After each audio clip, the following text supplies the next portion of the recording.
kompetitor lawan Pramono Anung dan Rano Karno ini bisa jadi satu tuan yang sama. Yang satu RK dan Suswono diusung oleh Kim Plus, kalian tahulah Kim Plus bagaimana. Yang satunya paslon independen, meskipun namanya independen, bisa jadi mereka itu tuannya sama. PDIP mencalonkan nama Andika Perkasa dan Hendrar Priyadi. Nama Andika Perkasa ini mampu menekuk lawan yang diusung oleh Kim Plus, yaitu Pak Lutfi dan Gus Tad Yassin.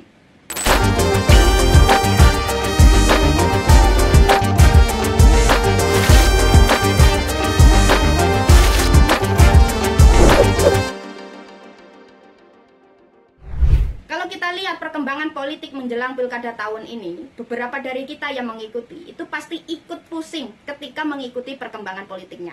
Mulai pada awalnya di mana PDIP yang hampir tidak bisa mengikuti pilkada karena terkendala threshold, karena ada upaya yang namanya borong partai masuk Kim Plus. Dan baru-baru ini ketika ada olah nama atau seleksi di bursa Pilgub Jakarta. Beberapa hari sebelum pendaftaran ke KPU itu begitu banyak plot twist yang terjadi dan kita sulit untuk menebaknya. Plot twistnya dimulai ketika PDIP akan mencalonkan nama Anies bergandengan dengan Rano Karno. Saya kira nama ini adalah hasil akhir dari seleksi nama yang dilakukan oleh PDIP menjelang Pilgub Jakarta. Ternyata bukan. Plot twistnya berlanjut ketika PDIP hampir mendeklarasikan nama Anies Rano Karno. Ternyata deklarasinya di-hold karena PDIP mencium ada aksi intelijen yang ingin memainkan isu panas di Pilgub Jakarta 2017. Dan kalau kita mengingat Pilgub 2017, kalian udah pasti tahulah siapa yang akan jadi sasaran dan poin utama untuk disasar. Sasarannya adalah Anies. Dan Bu Mega nggak mau Pilgub Jakarta itu panas kembali seperti Pilgub 2017. Dan Bu Mega nggak mau isu panas ini digulirkan atau digoreng untuk menguntungkan paslon tertentu. Nah, setelah deklarasi Anies dan Rano Karno di-hold, ternyata nama cagup yang diusung oleh PDIP ternyata adalah nama Pramono Anung dan Rano Karno. Iya, nama Pramono Anung ini benar-benar membuat kaget semua kalangan, termasuk saya. Karena Pramono Anung ini benar-benar di luar dugaan. Bahkan pencalonan nama Pramono Anung dan Rano Karno ini tanpa deklarasi. Dan kalau kita menimbang kenapa PDIP mencalonkan nama Pramono Anung Rano Karno, ternyata PDIP mencalonkan nama Pramono Anung ini untuk upaya menekuk manuver Mulyono CS. PDIP bisa saja mencalonkan nama Ahok atau Anies, bukan Pramono Anung. Tapi dua nama ini, Anies dan Ahok, itu terlalu membuka kesempatan yang lebar untuk Mulyono CS memainkan isu SARA lagi. Potensi dua nama ini, Anies dan Ahok, ini bisa dimanfaatkan untuk memanaskan Pilgub Jakarta 2024 ini sama panasnya seperti Pilgub 2017. Dan PDIP tentu nggak mau itu terjadi, apalagi kita masih berada di suasana panas pasca demo RUU Pilkada kemarin. Nama Pramono Anung, Rano Karno, tentu bisa membuat atau mematikan langkah tetangga sebelah untuk membuat suasana Pilgub Jakarta panas kembali seperti Pilgub Jakarta 2017 kemarin. Apalagi nama Rano Karno ini tidak bisa dimanfaatkan untuk memainkan isu panas tersebut. Ini cukup untuk menghalangi manuver-manuver Mulyono CS memanfaatkan isu-isu tersebut untuk keuntungan paslon tertentu. Apalagi dari 3 nama calon cagup di Jakarta, nama Pramono Anung dan Rano Karno tentu lebih unggul dari 2 kompetitornya. Apa keunggulan Pramono Anung dan Rano Karno? Yang pertama, Pramono Anung dan Rano Karno tidak pernah menghina, menghardik, mengumpat, menilai buruk tentang warga Jakarta dalam bentuk tweet seperti apa yang dilakukan oleh Ridwan Kamil di 14 tahun yang lalu. Kalian tentu sudah baca kan beberapa tweet yang viral di media sosial yang ditweet oleh Ridwan Kamil. Yang kedua, Pramono Anung dan Rano Karno tidak pernah mencuri data pribadi orang untuk kepentingan nyagup. Pramono Anung tidak pernah menyalahgunakan data pribadi orang untuk kepentingan pribadinya sendiri. Apalagi paslon independen ini, Dharma Pengrekun dan Kunwardana ini udah 2 kali mangkir dari panggilan polisi tentang penyalahgunaan data pribadi warga Jakarta, tentang pencatutan KTP warga Jakarta tanpa izin tersebut.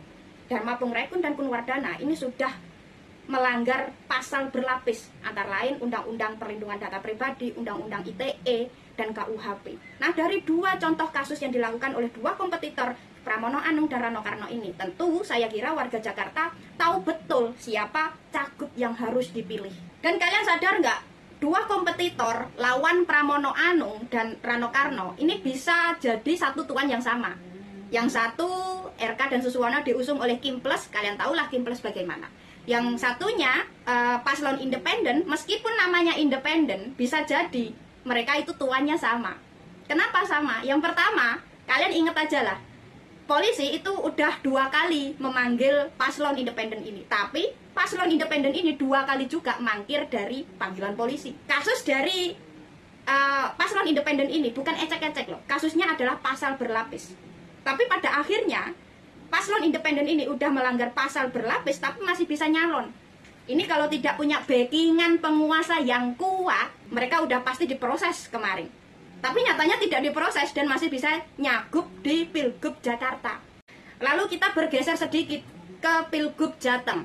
PDIP mencalonkan nama Andika Perkasa dan Hendrar Priyadi. Nama Andika Perkasa ini mampu menekuk lawan yang diusung oleh Kim Plus, yaitu Pak Lutfi dan Gus Tad Yassin, yang kemarin juga diantar langsung ketika pendaftaran ke KPU, diantar langsung oleh wapres terpilih kita, yaitu Gibran, yang seharusnya tidak melibatkan diri di kontestasi politik daerah.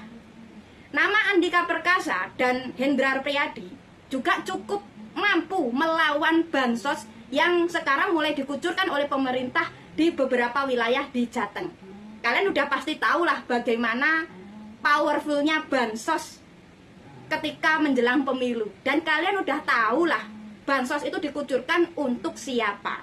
Pencalonan nama Andika Perkasa dan Hendrar Priyadi ini ternyata disambut baik oleh warga Jateng. Sampai warga Jateng memunculkan tagline baru, yaitu lebih baik memilih Rambo daripada Sambo. Lucu tagline-nya, tapi inilah aspirasi rakyat menyikapi 2 nama paslon, yaitu Andika Perkasa dan Pak Lutfi, mantan Kapolda Jateng. Lalu kita bergeser ke Pilgub Jatim. PDIP di Pilgub Jatim mencalonkan nama Bu Risma dan Gus Han. Dan pencalonan nama Bu Risma dan Gus Han ini juga dinilai mampu menekuk paslon incumbent, yaitu Bu Khofifah dan Emil Dardak. Bahkan warga Jatim juga menyambut baik pencalonan Bu Risma dan Gus Han ini. Bahkan warga Jatim juga menyebut Bu Risma dan Gus Han ini sebagai harapan baru Jatim. Kenapa Bu Risma disebut harapan baru bagi warga Jatim? Karena warga Jatim tahu betul lah gimana kinerja Bu Khofifah selama menjabat jadi gubernur. Warga Jatim tentu tahu betul lah apa hasil dari kinerja yang dilakukan oleh Bu Khofifah selama menjadi gubernur.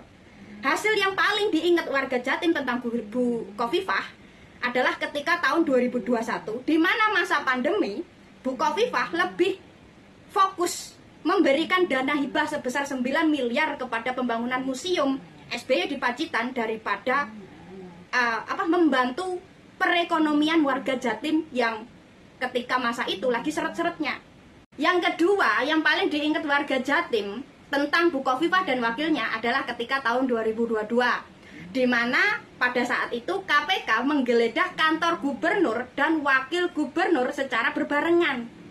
Nah, setelah rame tentang penggeledahan itu yang dilakukan oleh KPK itu di kantor Bu Khofifah dan Emil Dardak, ternyata Bu Khofifah dan Emil Dardak merapat ke 02, yaitu Prabowo Gibran.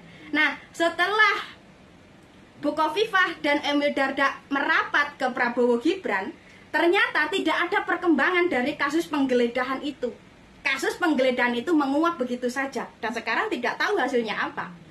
Dan yang ketiga, yang paling diingat oleh warga Jatim tentang Bu Khofifah adalah ketika tahun 2023. Puncaknya ketika Emil Dardak sebagai wakil gubernur itu menggugat ke MK perpanjangan masa jabatan gubernur dan wakilnya.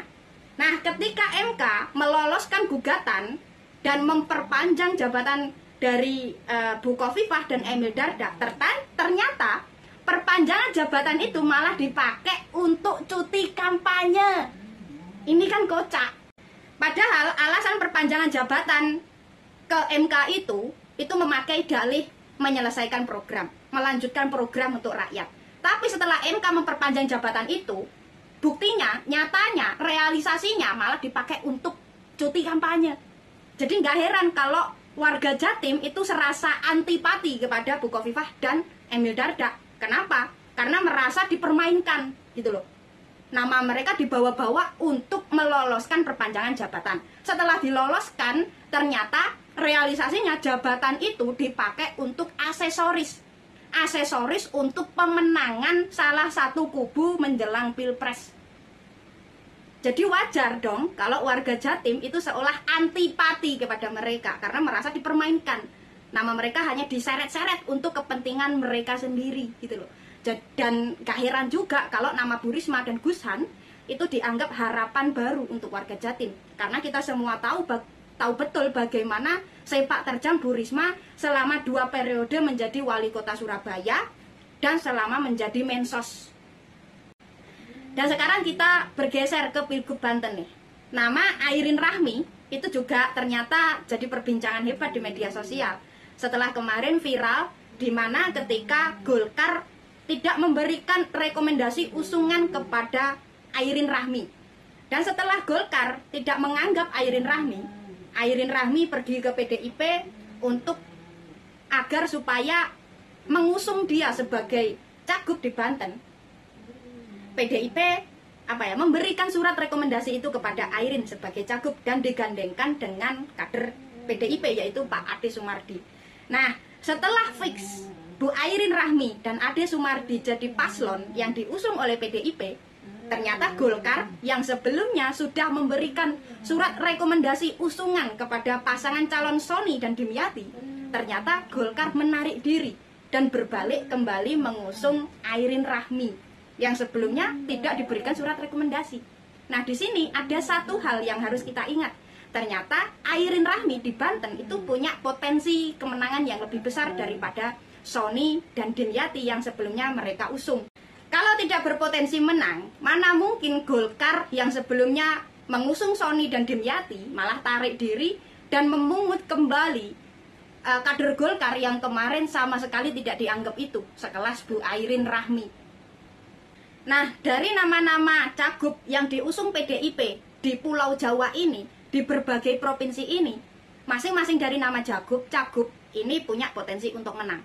Nah, dari beberapa nama cagup yang diusung PDIP ini cukup untuk menggugurkan dominasi Mulyono CS lewat koalisi Kim Plus. Dan saya harap nama-nama cagup yang diusung oleh PDIP ini mayoritasnya menang di Pulau Jawa dan di berbagai provinsi, di berbagai pulau yang lain. Untuk apa? Untuk menggugurkan dominasi Mulyono CS dan Kim Plus. Untuk apa? Untuk memperbaiki suasana politik yang kemarin sudah diacak-acak oleh Mulyono CS. Untuk apa? Untuk memperbaiki tata negara yang kemarin juga diacak-acak oleh Mulyono CS. Saya memandang optimis nama-nama paslon yang didukung oleh PDIP di pilkada tahun ini, mulai dari Pilgub, Pilcabup, Pilwalkot, itu semuanya menang. Untuk apa?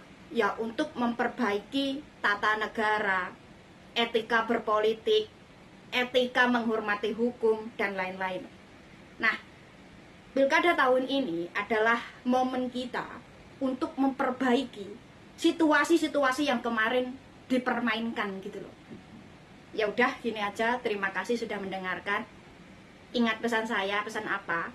Mari bersuara, mari mulai berani bersuara. Karena siapapun kita berhak untuk bersuara. Terima kasih. Salam perjuangan. Sampai jumpa.